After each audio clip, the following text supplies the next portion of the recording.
Excuse me. So, at our house, we've taken to eating more soup lately, the last couple of years. There's somebody at the house that's gotten really good at making it, and it's not me.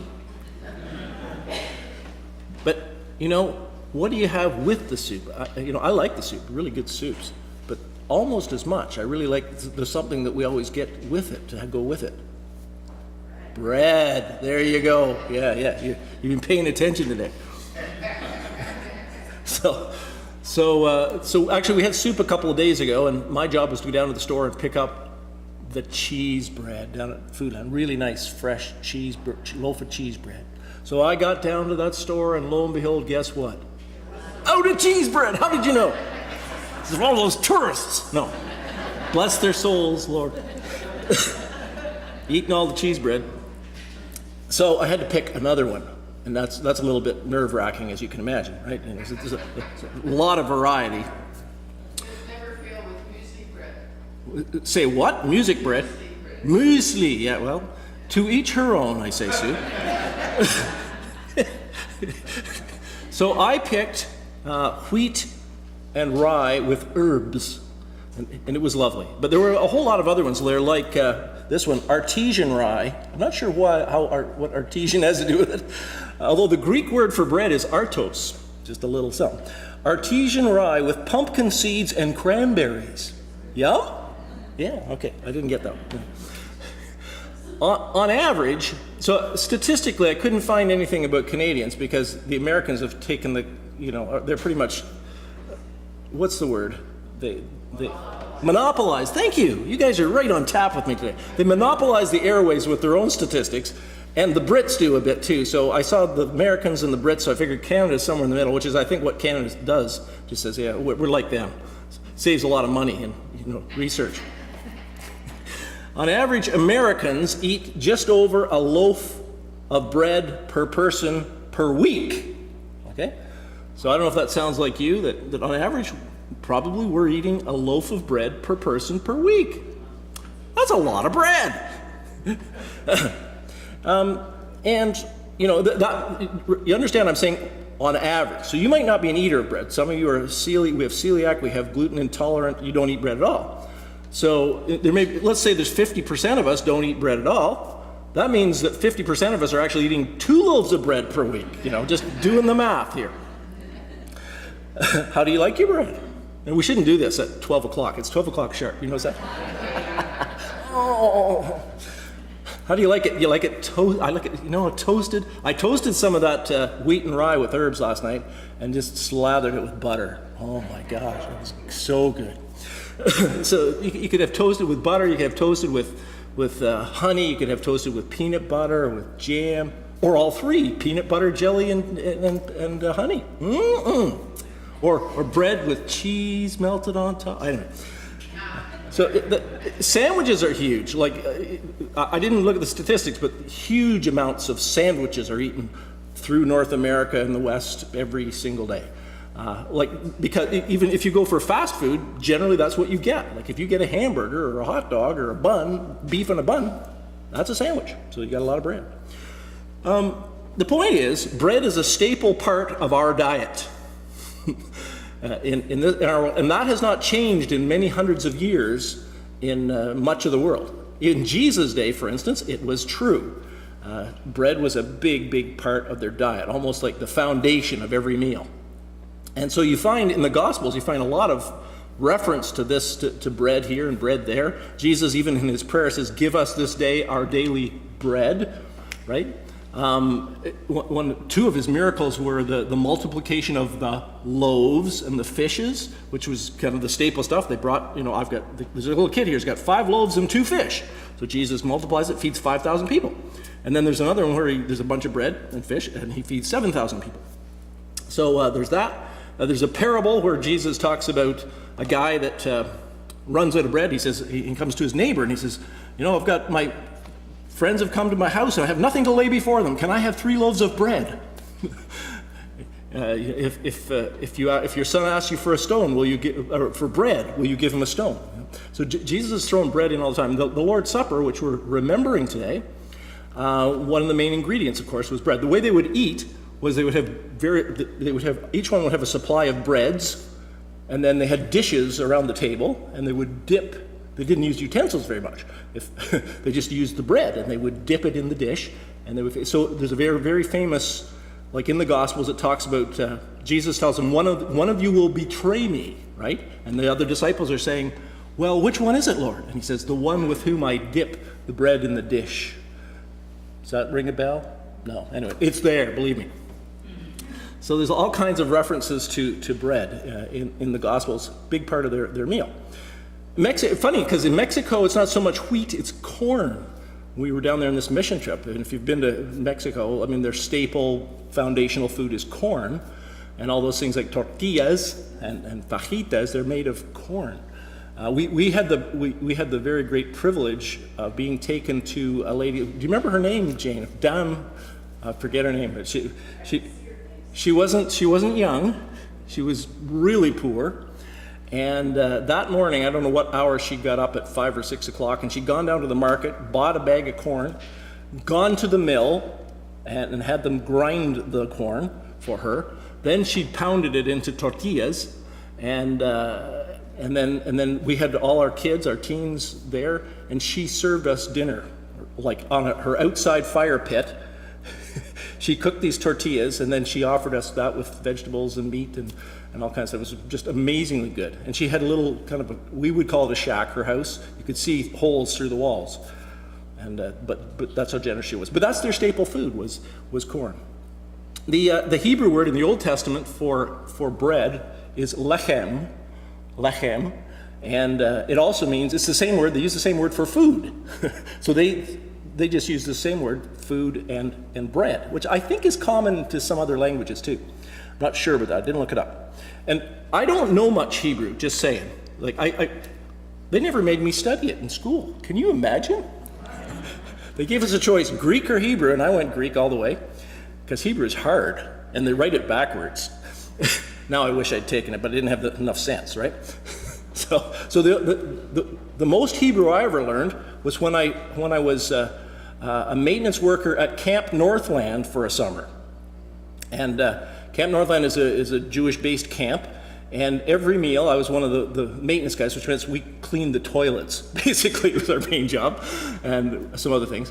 But we would go there for every meal. We went to the central dining hall, and every meal they had grace. And it was Hebrew grace followed by English.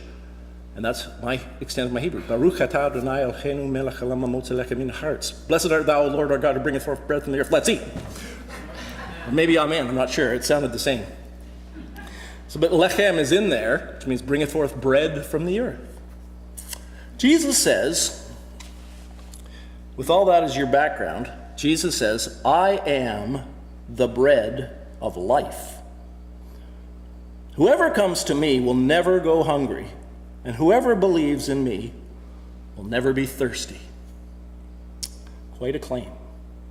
So hungry we understand, right? Because all of us get hungry. It drives us. It drives our lives. We're always turning around for the next snack. Excuse me. When we advertise, potluck and everything, oh, geez, there's going to be food here. I think I understand. So, I mean, it attracts us all the time. Paul was just saying we should go to the Monarch thing because they're going to have snacks. So we know what hunger's like. It's there for us every day, and it's a driving force. So Jesus, the wisest man who ever walked this earth, he was just brilliant in his teachings. He always takes these simple everyday things and he pulls them out and he says, this is about me somehow. And he focuses it on some in-depth teaching. So Jesus talks about hunger. He takes this idea of hunger, which everybody can relate to, but he's not talking about breakfast, lunch, and supper, and snacks in between. He's talking about an inner hunger, a deep, deep longing, a sense of something lacking that's inside every single one of us by nature. We know this in ourselves. And it's really hard to describe. It's hard to put a finger on it, right? Is it a feeling? Yeah, kind of a feeling. Is it a sense? Yeah. An intuitive knowledge? Sometimes it's just a kind of a nebulous lack of meaning or lack of direction or lack of purpose in our world and in our lives. We think, like, why am I here? I remember when I first went to university, before I really got excited about Jesus, but around the same time, because something was going on in my life. And I would go around the house and say, why am I here? Why am I alive?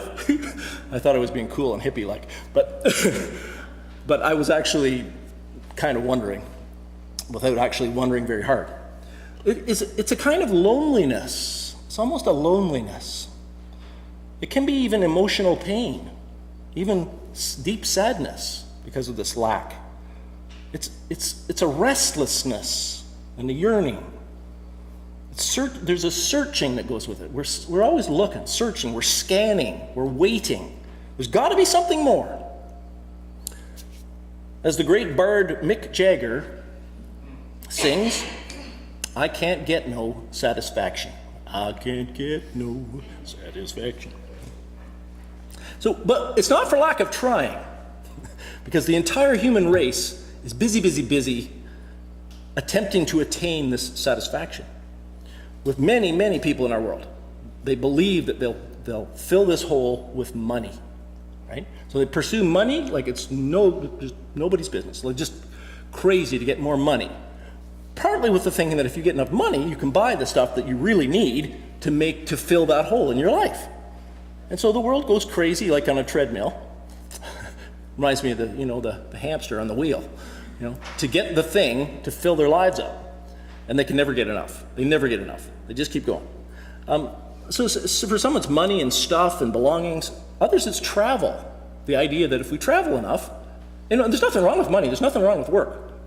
By the way, I'm just going to kind of qualify these things that I'm saying. There's not necessarily anything wrong with them. I'm just saying we use them to pursue them with such passion in order to try to fill this emptiness. Some travel. Like there was a thing, young adults especially, just post high school and early young adulthood, people say, I'm just going to take a couple of years off and I'm going to travel around the world real cheap and get a train pass in Europe, and some of you may have done this, and stay in hostels and I'm going to find myself, right? People are going to find themselves. What's that about, right? Some immerse themselves in music by listening to it all the time or playing it all the time, or other kinds of art, all kinds of artistic expressions. Some think sex is the answer. If I fill my life with all kinds of experiences sexually, then I'll fill that hole. That's what I need. Many use drugs and alcohol to try to fill the void. And still others continually crave entertainment. We live in a generation that just is addicted to entertainment. We just got to have stuff. We got to keep our minds full of television and movies and music and concerts and whatever. Nowadays you can binge watch. You don't have to wait till it shows up. I got to wait till Wednesday for the next episode. Forget that. You can start from the beginning and watch all the episodes of all 10 seasons all in one sitting. It's called binge watching. You just need a catheter or something so you don't have to get off the schedule. Some seek thrills. None of this is good enough. They got to do death-defying things to get the thrill, to get the adrenaline up. So they're climbing crazy mountains and they're jumping out of airplanes and they're bungee jumping and they're whitewater rafting and all that stuff that you guys love to do too. Not so much. Maybe some. And some throw themselves into causes. All kinds of causes in order to find purpose. Good causes. Political causes, civil rights causes, justice issues. And people just, hook, line, and sinker. They throw themselves entirely into the project. And all this is great, except as soon as we sit still for like 5 minutes and just do nothing else and don't do anything, the emptiness returns. And what Jesus says in verse 35 of chapter 6 is this. Jesus declared, I am the bread of life. Whoever comes to me will never go hungry, and whoever believes in me will never be thirsty. Jesus says, I'm not the thing you're looking for. I'm not one that you need. Just me. Wow. It sounds crazy. If you hadn't heard this before, this is the first time you heard it, and you really stop and think about it.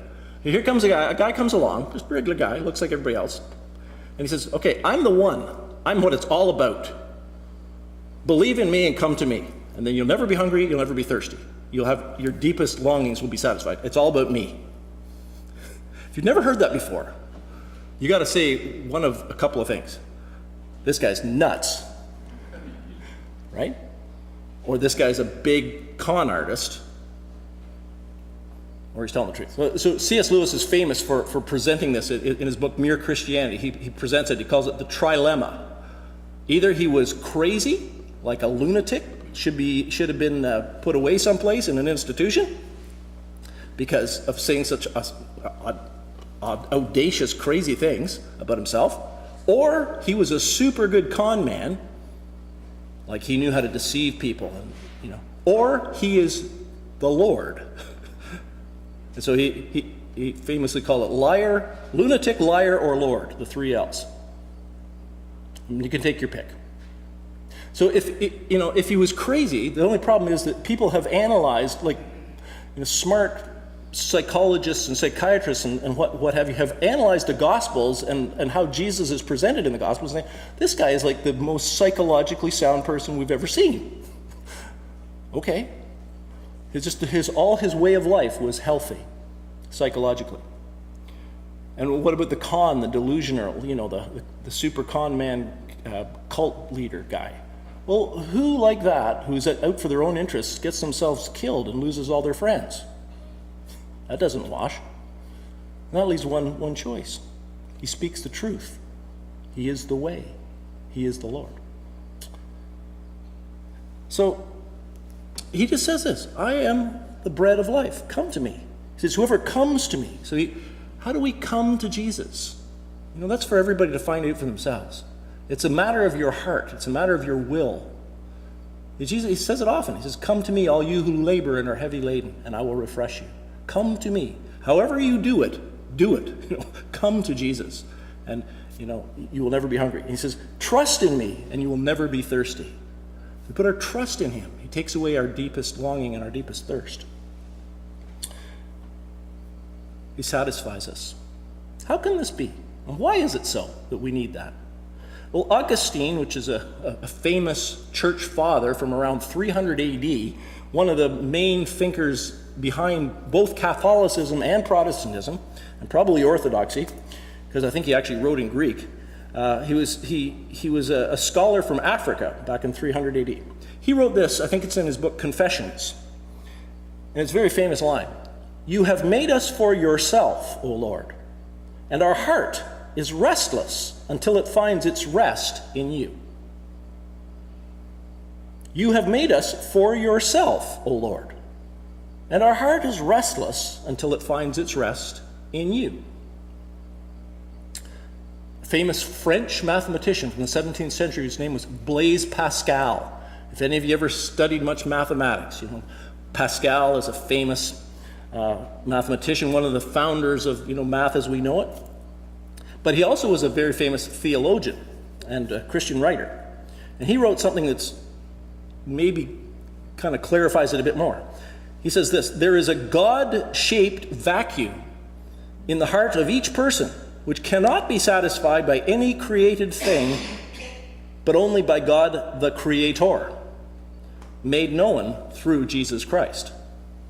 There is a God-shaped vacuum in the heart of each one of us, each person, which cannot be satisfied by any created thing, but only by God the Creator, made known through Jesus Christ. He says that God built into us a huge need for himself. The way he says it reminds me of those kids' toys. The kids' toys where you have to figure out how to put the triangle in the triangle hole, and the circle in the circle hole, and the square in the square hole. And the kids can't do it, adults can't do it, nobody can do it. No. No. So it's like that. He's saying there's this a hole that's shaped like God in you, and you can't plug anything into it but God. Nothing else fits. Doesn't work. And why is it through Jesus Christ? Because that's the way God chose to connect with us. Jesus Christ is God in human form. He came to die to reconcile us to the Father, so that when we put our trust in him, when we put our faith in him, when we come to him, and what he did on the cross for us, He fills up that vacuum in our hearts. He fills that hole. And that's the only way. So this may be well known to us all. Everybody here may, yeah, I get it. I know that. Because at some point in our lives, we probably have done that. We came to Christ and we found that deep satisfaction. But then there's this thing that as the years roll by, sometimes that wears off. And we slip away. And we kind of lose that sense somewhere. And the hunger starts to grow again. And there's something missing. And we forget where it got satisfied the first time. And so it's kind of really like, it's like food. Why would you just eat once? And is that good for you for the rest of your life? I don't think so. You have to eat daily in order to stay alive. And we have to come to Christ daily and feed on him. Jesus uses this language in this passage, a little bit more in the following one. He says, if anyone eats of this bread, he will live forever. This bread is my flesh, which I will give for the life of the world. So we have to keep coming back to him. Keep seeking, keep praying, keep asking, keep knocking, keep trusting. The Lord's Supper is a sign of this. When we come to the Lord's table today, we're just saying, this is where I'm coming to meet the longing, the deepest longing of my heart.